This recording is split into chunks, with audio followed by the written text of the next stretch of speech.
Now that we have completed with partnerships, we are going to enter into the wonderful world of corporations.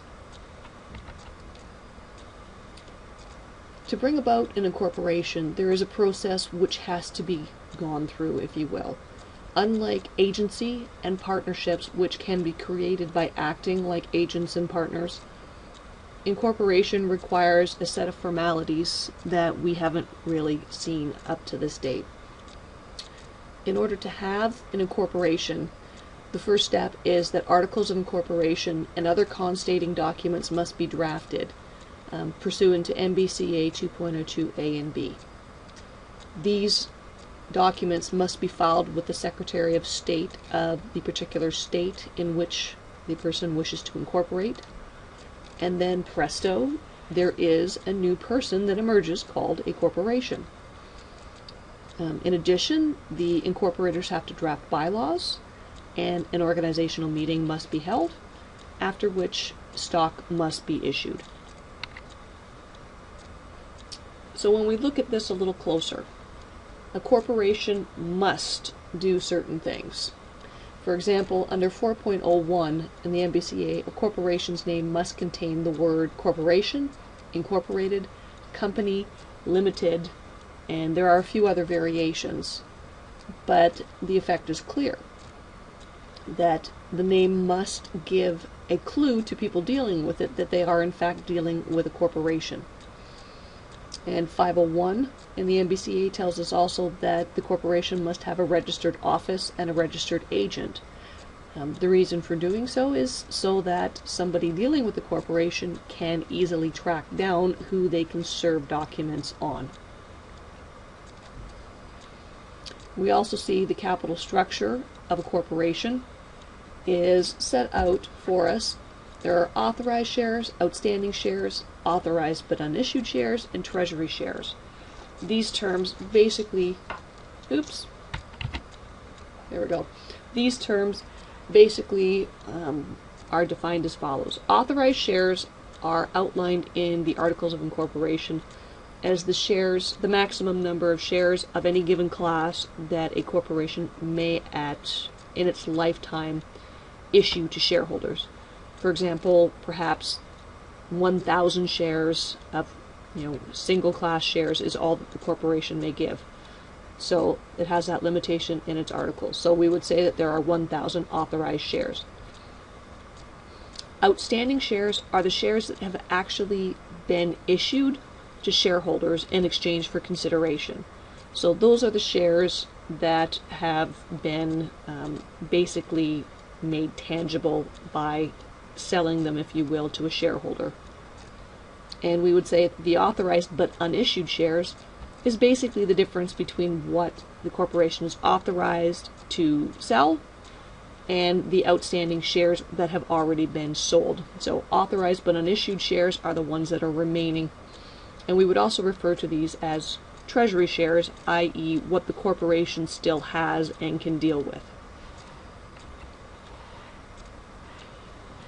When we look at the provisions that are really kind of key to our examination in this part of the course, we see the MBCA 6.22b, which basically provides the basis for what is known as limited liability. When we discuss limited liability in this part of the course, we're going to spend a great deal of time talking about limited liability and what that means. One of the things to make sure that you understand is that the corporation is completely liable for anything that it does, up to and including the amount of everything that it owns.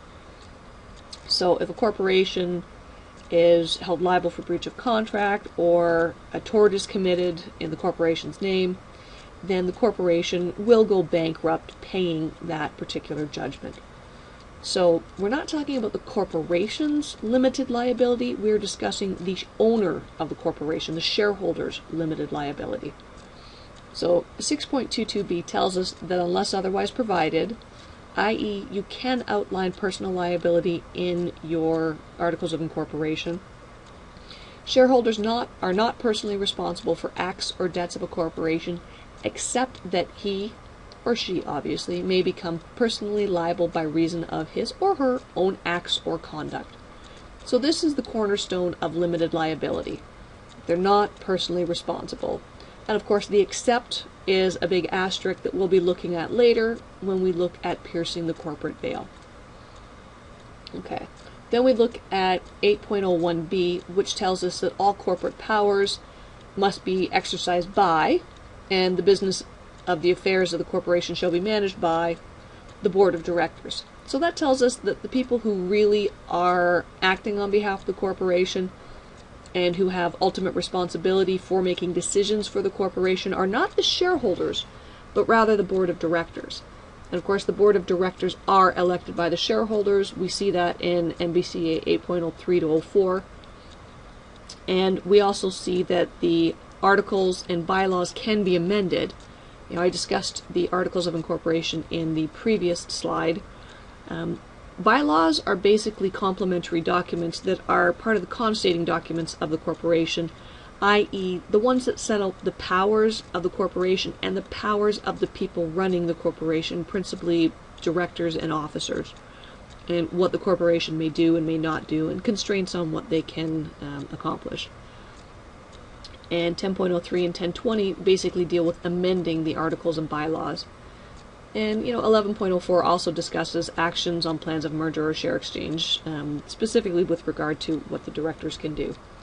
So essentially, for this part of the course, the main themes are limited liability for corporations' shareholders, not for corporations themselves, but for the shareholders, and the fact that directors are in charge of the corporation.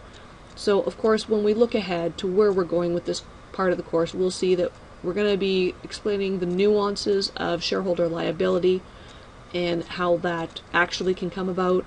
And then we'll be spending a great deal of time dealing with director responsibility and what the nuances are to that.